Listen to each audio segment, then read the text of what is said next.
If you've ever wondered what the heck you actually said at the end of that party, or wanted a do-over button for those cringe-worthy encounters, then you've experienced what we call the joy of awkwardness. I'm Mendy. And I'm Bree. And we're here to celebrate the awkward. Embrace the awkward. And remind you of one important thing. You may be awkward, but you're definitely not alone. Well, that was awkward.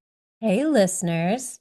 Bree isn't here today because she left her water bottle at the library on Cape Cod. And of course, she had to go all the way back to get it because it's her favorite. Not her favorite water bottle, her favorite library. You know how she is. But I'm here, and I'm wondering if any of you are true crime fans like me. Bree, could you cue up some noir detective music here, please? Look, I don't like gore. I can't even handle TV show scenes where the main character gets stitches. I always dunk my head inside my shirt, plug my ears, and yell, "No one needs to see this. This does not further the plot. Fast forward, Gabe, just fast forward." I can't see anyone's guts.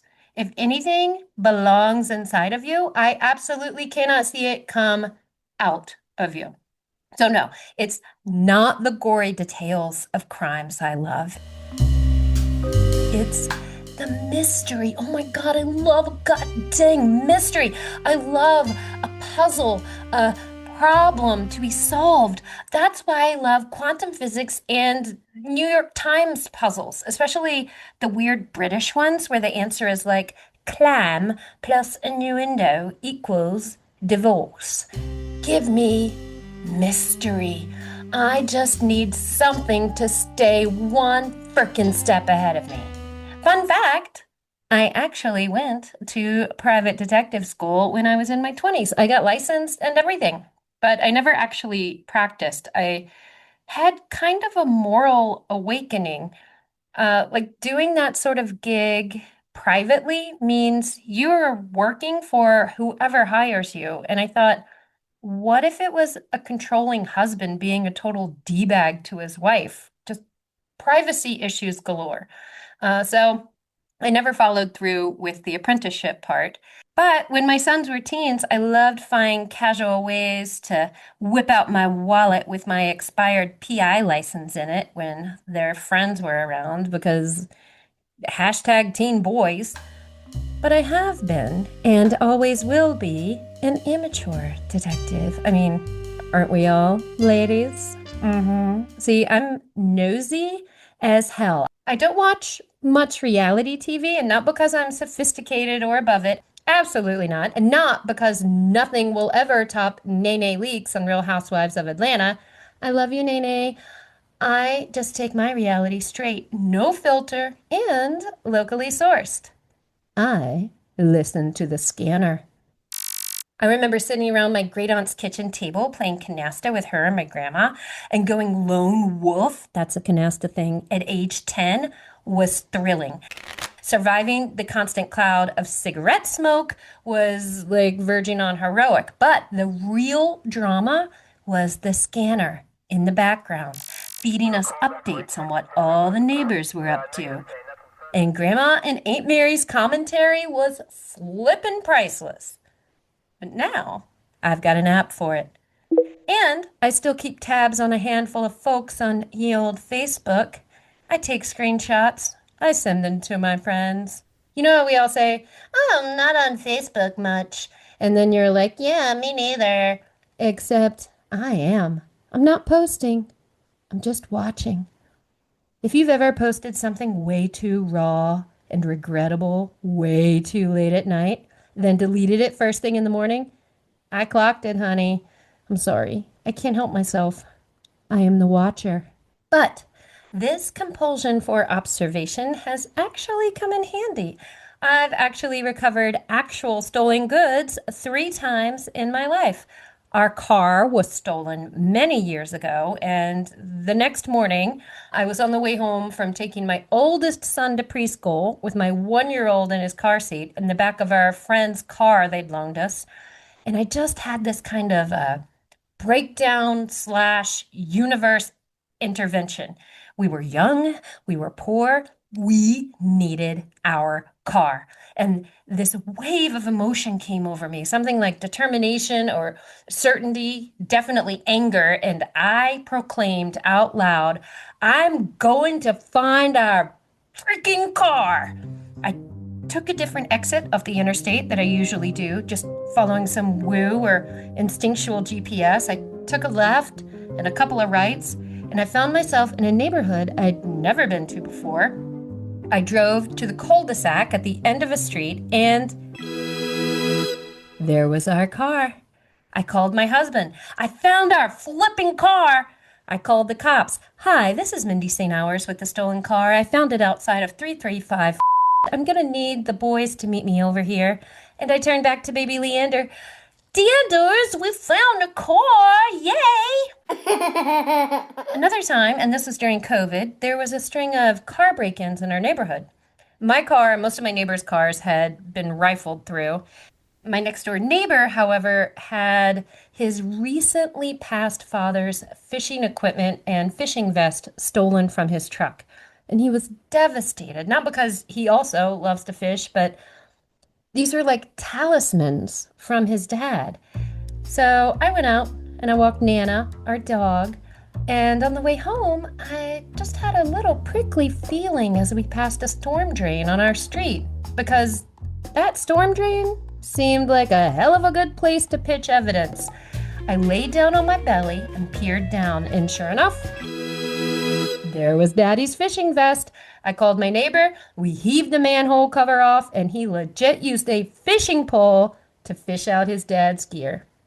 But I was sick of my car getting ransacked, but also empathized with the culprits. Times were especially tough during COVID, and even though I was renting a modest house in a modest neighborhood to someone with even less than me, I'm sure I looked like I had a whole hell of a lot more and might deserve a little thievery. So I wanted to deter the thieves because this was super annoying, but not hurt them. So, like, I thought of setting a mouse trap in the glove box, but that could break someone's fingers. Then I thought of a dildo rigged to swing down and smack the thieves right square in the forehead when they open the door. A booby trap, but instead, a ding-dong trap. My sons were getting older, though, so they were getting taller, and they could ride in the front seat now, and they wouldn't appreciate riding everywhere with a hitched-up, disembodied ding-dong gently bobbing against their foreheads. And it wouldn't help our family's reputation at all when I rolled up at the middle and high schools with a dong tethered to the interior roof of our car, and besides, the engineering aspect was way beyond me.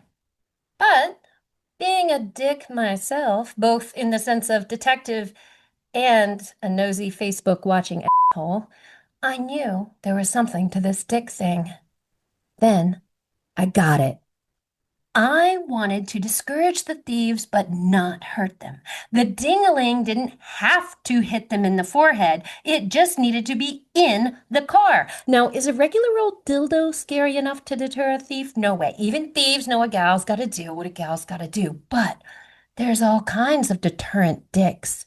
And I knew exactly what to do. I'd appointed myself already as the neighborhood watch captain, so I went around to check to see if any of my neighbors would also like to be part of my ingenious thief deterrent plan.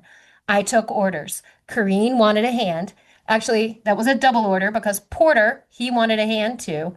Now, Jodi, she's from Louisiana, so of course she wanted a foot. Why a foot? Look, there's a code to Bayou Justice that only Jodi understands, and I certainly ain't going asking. And of course, I was sure that I needed a dick. Then I went on a horror movie prop supply website and ordered realistic severed body parts for my neighborhood.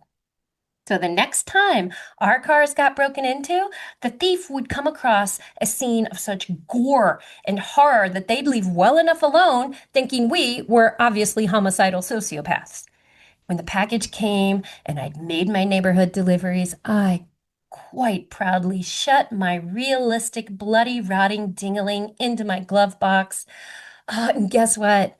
It even came with free testicles. Flash forward 2 years later, we are moving into a new house, and we have our first overnight at the new place. So sweet. But I walk out the next morning, and my car is gone. Yes, it has been stolen again.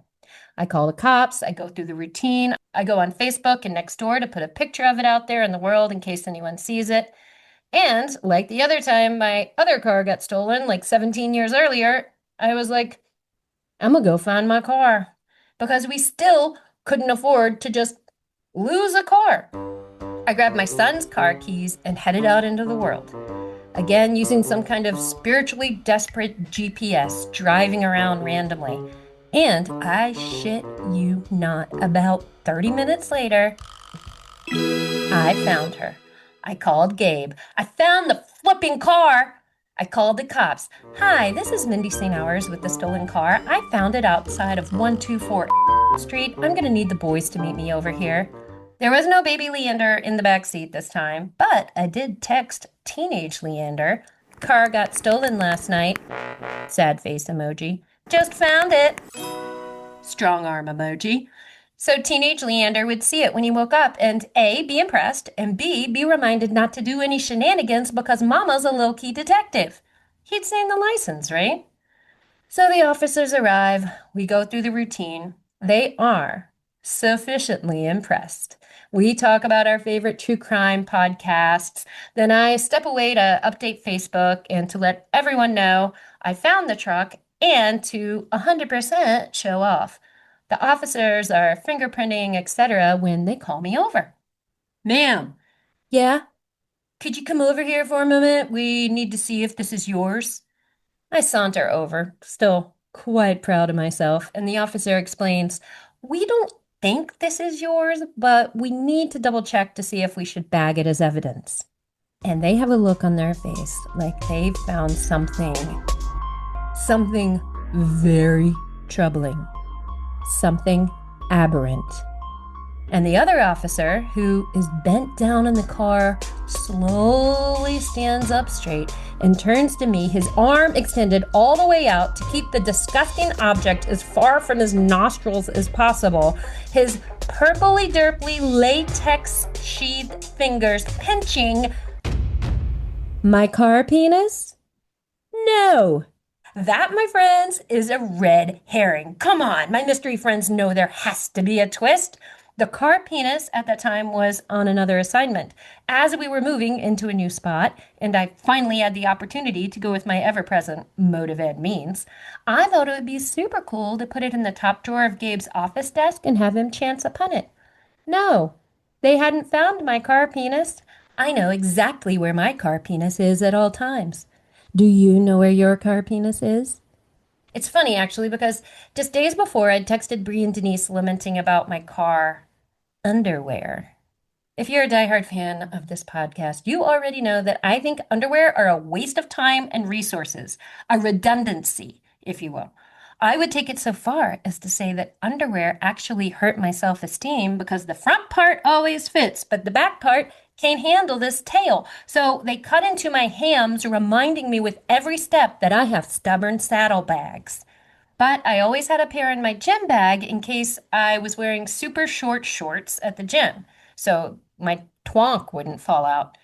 But I would inevitably need something else from my gym bag, like extra reading glasses or my earbuds. So in the car, I'd go rooting around in there with one hand, and the absolutely inessential, stupid underwear would fall out of the bag and bob around my floorboard for days or even weeks.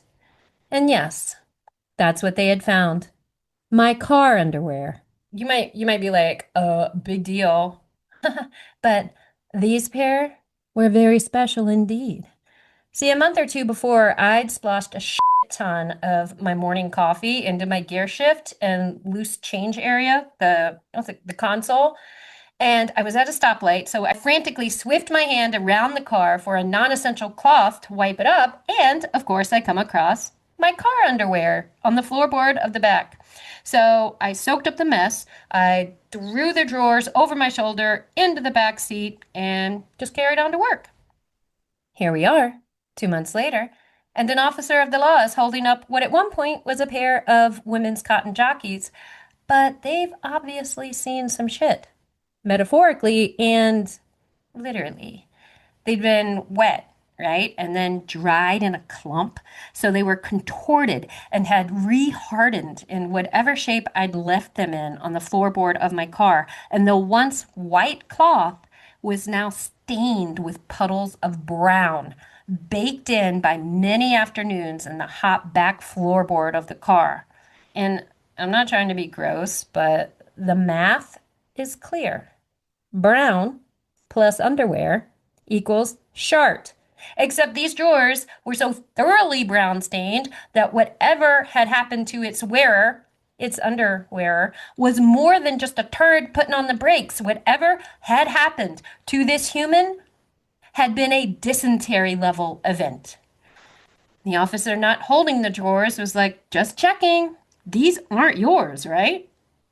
And because I don't want these sent off to the lab for DNA testing that would obviously come back as my own, and well, because it's the unfortunate goddamn truth, I had to admit, no, they're mine. But that's not diarrhea. Well, that was awkward. Let me explain. And I explained. And whatever street cred I'd earned with the 5-0 for finding my own stolen car totally evaporated in that moment. In that moment of claiming ownership to the stupid underwear I didn't even want to own. It would have actually been better if my car penis had been in there. That would have launched me into a tale of how it had come to be in my glove box, opening the door to the whole fishing vest mystery. Hell, I bet I could have even found a way to weave in the story of how this wasn't the first time I'd found a stolen car, and how I was a trained but not practicing PI. I would have totally woven that in. Just like I've done with you, listener. This is that final meta twist we mystery lovers love, the one that comes at the very, very end. Ha ha! She was just showing off all along. But I don't know that the cops bought my story. I'm pretty sure they just assumed I'd shitted my panties and didn't want to admit it, and certainly didn't want them sent off to the lab. And that's my story, friends. We'll be back next week with one of your stories. Have you ever thought you were super duper cool and then had the world come crashing down around you? We want to hear about it. Send it to us. And until then, I'll see you on Facebook. This has been an Awkward Sage production.